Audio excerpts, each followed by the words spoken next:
Círculo de Poder, donde están los líderes de opinión. Círculo de Poder, donde están los líderes de opinión. Gracias por acompañarnos. Esto es Círculo de Poder, donde están los líderes de opinión. Y el día de hoy nos acompaña en esta mesa de análisis el diputado local, Marco Zapotitla. ¿Cómo estás, Marco? Gracias Muy bien, por aceptar la invitación, como siempre. Gracias a ti por invitarme. Oye, bueno, pues hay muchos temas que se están corriendo en la vida legislativa del Estado. Realmente por ahí de pronto sigue habiendo mucho forcejeo, de pronto sigue habiendo mucha polémica. Creo que la coalición Juntos Haremos Historia deja mucho que sea por lo menos para la sociedad, porque sus conflictos internos y de algunos partidos en específico, la verdad creo que están empantanando o retrasando un poquito la famosa cuarta transformación en aplicación real para el tema legislativo. Por ahí escuchaba la otra vez al abogado Cipriano Sotelo, que hacía un recuento rápido de los daños y decía 3 iniciativas, o sea, 3 leyes en 6 meses, es nada, ¿no? Esperábamos un tema mucho más vertiginoso, pero pues, la primera pregunta que te quiero hacer es, ¿cómo se está viviendo ahorita esta realidad y cómo destrabarla? Porque siempre que vienes y platicamos, pues ya parece que se va a destrabar y arrancar, y pronto se vuelve a empantanar. Es una crisis legislativa que ha ido permeando. El tema más reciente es el de la declaración como diputado independiente del diputado José Casas. Sí. Eso genera una afectación directa al grupo parlamentario del PT, específicamente a Tania Valentina. Nosotros creemos que ella no debería de continuar en la Junta Política por una cuestión, porque no es solo un asunto personal, es un tema que tiene que ver con que la ley orgánica del Congreso exige el 20% de diputados como grupo parlamentario para quien ostente la presidencia de la Junta Política. Y ahorita no, 20% son, ¿no? 4 diputados.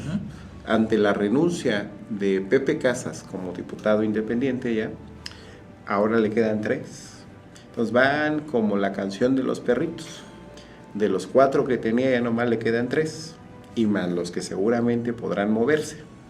Entonces lo que creemos es que Tania no debería de continuar ahí. Es decir, es un asunto de respeto a la ley. Porque a veces lo que tiene la presidenta de la Junta Política es que aplica esa ley a contentillo. Cuando le conviene, interpretación. Cuando le urge un asunto, opera, cabildea, genera ahí manotazos, ¿no?, en el pleno, y exige que sea un asunto de urgente y obvia resolución cuando así conviene a sus intereses. Pero te doy un dato de cómo aplica la ley a contentillo. Ella es presidenta de la Comisión del Trabajo. Sí.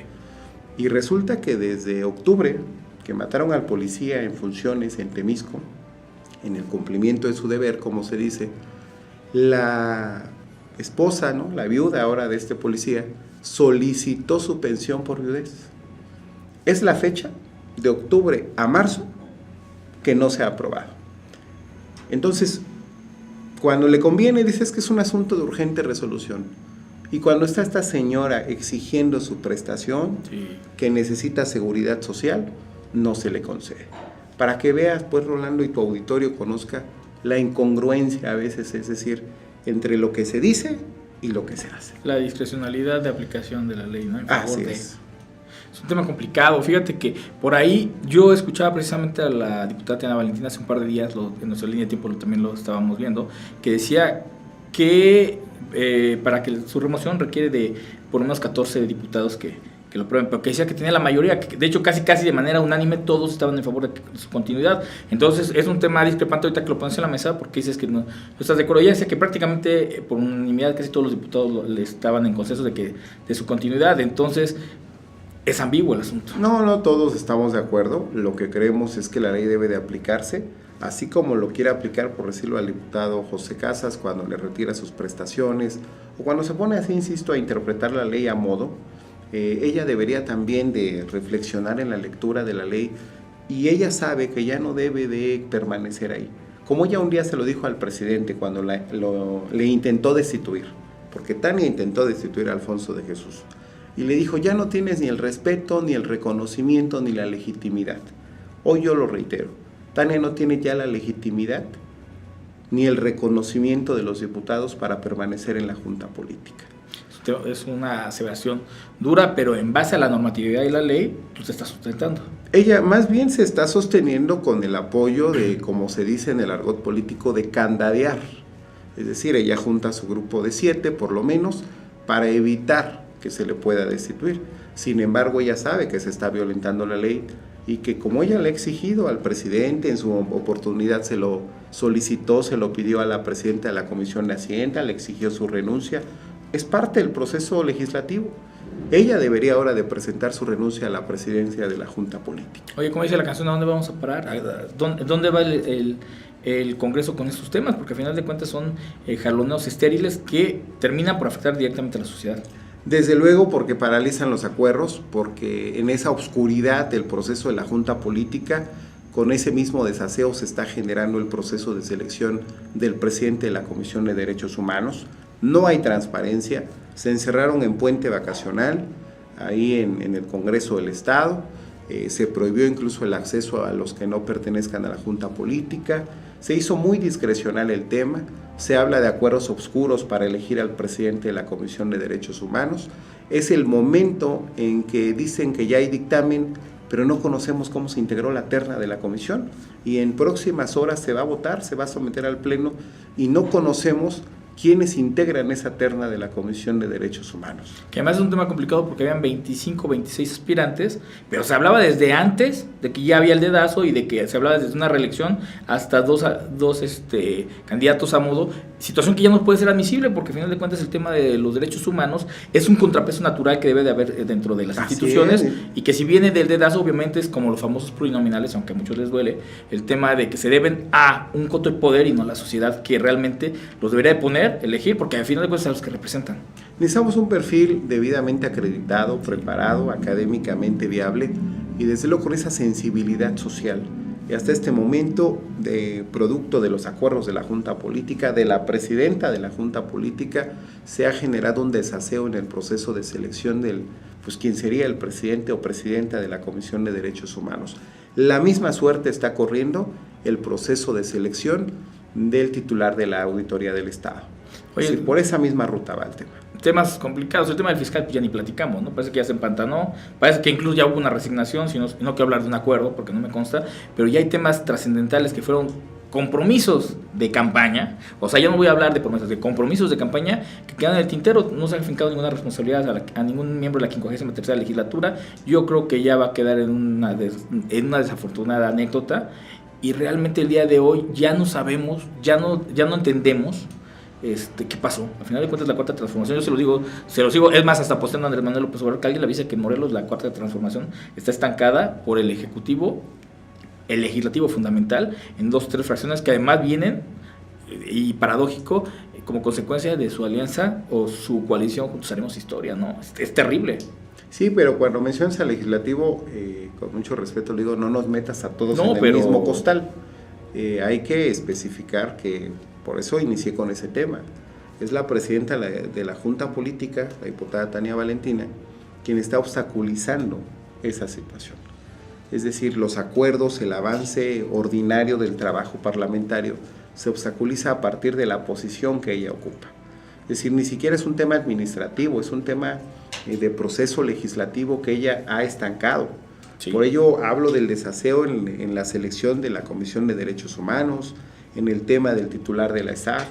Sí, son temas fundamentales, y en el tema incluso mencionabas las declaraciones del abogado Cipriano Sotelo, lo que a lo mejor él no conoce porque reclamaba que no se había dictaminado el tema de la ley del notariado. Sí, más bien lo que no conoce es que ya hasta se desechó esa ley, porque no transitó. Es decir, eso ni siquiera, no solo él sigue esperando que se toque el tema en comisiones, ya está desechado. Ya se tocó y fue desechada esa iniciativa.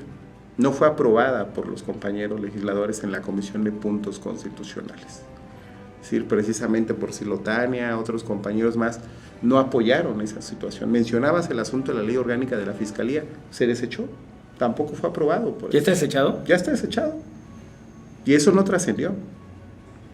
Sí. No, además entonces, lo que le conviene a Tania trasciende, lo que no lo paraliza ahí en los medios de comunicación. Entonces, por eso hay que ser muy claros cuando se dice es que está estancado el trabajo. Sí, pero ¿por quién? ¿Quién es el responsable? Y esa responsable del estancamiento se llama Tania Valentina. Complicado, realmente es un tema muy complicado. ¿Qué le sigue al Congreso? ¿Para dónde van? ¿Qué iniciativas trascendentes vienen? ¿Y cuáles crees que vayan a prosperar? Porque al final de cuentas estamos viendo que entonces en todo un ejercicio de opacidad, que además se criticó de las otras legislaturas, creo que esta está peor, porque por lo menos en las otras se ventilaba, se criticaba, se hacía mucho ruido y no trascendía. Aquí ni siquiera, aquí todo es opacidad. ¿Qué le espera el Congreso de Morelos? ¿Qué esperamos los morelenses de nuestro Congreso? Hay un tema importante que sí ha trascendido, es el tema de los mecanismos de participación ciudadana. Es decir, se reincorpora en la Constitución el tema de la revocación del mandato, del presupuesto abierto, del gobierno abierto, presupuesto participativo, figuras que pues habían sido suprimidas en el gobierno de Graco Ramírez, hoy se reincorporan. Yo espero que en la próxima sesión del Pleno puedan ya validarse, aprobarse esta reforma, porque fue aprobada en la Comisión de Puntos Constitucionales, ahora pasa al Pleno, seguramente no habrá ningún problema para que transiten, pero es parte sí de las reformas que han ido pues, avanzando. El tema de reformas al Código Penal también está en proceso también para que lo conozca el Pleno, ya fue aprobado en puntos constitucionales también. El aumento al recurso de la Universidad del Estado. Sí. El próximo año estaremos aumentando un promedio de 250 millones por mandato de ley, es decir, ya no será un asunto de que sea a gusto de los legisladores o del gobernador, sino así como hoy la Fiscalía tiene un presupuesto ya más elevado, el Poder Judicial tiene también por mandato de ley un aumento, la Universidad del Estado, lo aprobamos en estos días, tendría en promedio 250 millones de pesos más, que alivianaría la carga financiera por la que está atravesando. Oye, una de las leyes fundamentales, la ley de participación ciudadana, un mecanismo que Graco Ramírez y la 53ª legislatura terminó por cooptar y eliminar, y era uno de los mecanismos que realmente la sociedad teníamos para involucrarnos, para poder estar al tanto, y tiene una representatividad real que terminó por desaparecer. ¿En qué estatus está? Porque es uno de los reclamos legítimos y una de las necesidades legítimas de la sociedad para tener injerencia en el tema legislativo. Sí, lo importante, Rolando, era incorporar estos instrumentos de participación ciudadana en la Constitución del Estado. Okay. Ya se insertaron, insisto, se aprobó en la Comisión de Puntos Constitucionales, pasa al Pleno, se inserta y se hace la declaratoria en la Constitución del Estado y inmediatamente corresponde entonces iniciar la revisión o el estudio de las leyes reglamentarias. ¿Cómo las vamos a aplicar? Entonces esto va a tener también armonización con lo que suceda en el contexto federal. Entonces, pero es un gran paso que estén en la Constitución. A partir de ese reconocimiento en la Constitución de nuestro Estado, es que pueden ya reglamentarse su aplicación para que sean efectivos estos instrumentos.